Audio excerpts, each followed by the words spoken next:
دو سگے بھائیوں کے درمیان شدید اختلاف ہے، بڑے بھائی کے ساتھ چھوٹے بھائی انتہائی زیادتیاں کی ہیں، جس کی وجہ سے بڑے بھائی کا گھر بھی برباد ہو گیا، حالانکہ بڑے بھائی نے چھوٹے بھائی کی شادی بھی کر، اسی طرح ہی ہوتا ہے سر، کوئی مسئلہ نہیں، یہ ہر گھر کی سٹوری ہے۔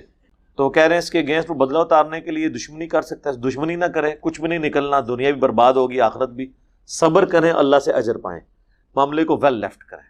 آپ دیکھیں میرے خلاف لوگ کتنی کتنی باتیں کرتے ہیں، میرے پہ جھوٹ باندھتے ہیں،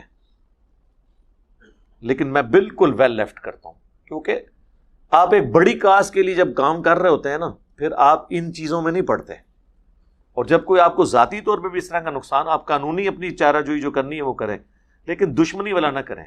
اکثر لوگ غصے میں آ کے کسی کو مار دیتے ہیں، پھر جیل بھگت رہے ہوتے ہیں۔ یہاں پہ بھی آپ دیکھ لیں، لوگ وقتی طور پہ تو وہ اپنے ماں باپ سے محبت نبھا رہے ہوتے ہیں، لیکن جیل میں سڑ رہے ہوتے ہیں۔ کوئی عشق رسول نبھا رہا ہوتا ہے، پھر بعد میں جیل میں سڑ رہا ہوتا ہے۔ اب وہ کدھر گئے وکیل جو وہ اس بچے، وہ جس کی زندگی انہوں نے برباد کی، خالد کی، اس کو کس نے پٹی پڑھائی تھی کہ وہ کورٹ میں جا کے ایک بندے کو خود ایکسٹرا جوڈیشل کلنگ کر دے؟ اس وقت آپ نے دیکھا وکیل اس کے ہاتھ چوم رہے تھے، غازی خالد کہہ رہے تھے، غازی خالد صاحب جیل میں ہیں، زندگی ان کی برباد ہو گئی۔ وہ وکیل کدھر ہیں جو چوم رہے تھے؟ ان کے ہونٹ کٹنے چاہیے نا، اب کراؤ نا بچہ ضمانت۔ اور وہ مولوی جس نے وہ سیکورٹی گارڈ کو یہ پٹی پڑھائی تھی کہ جو سنت نہ پڑھے وہ گستاخ رسول ہوتا ہے، اور عمران بھائی کو شہید کیا، میرے اسٹوڈنٹ تھے وہ، اور کسی سے فالتو بات نہیں کرتے تھے۔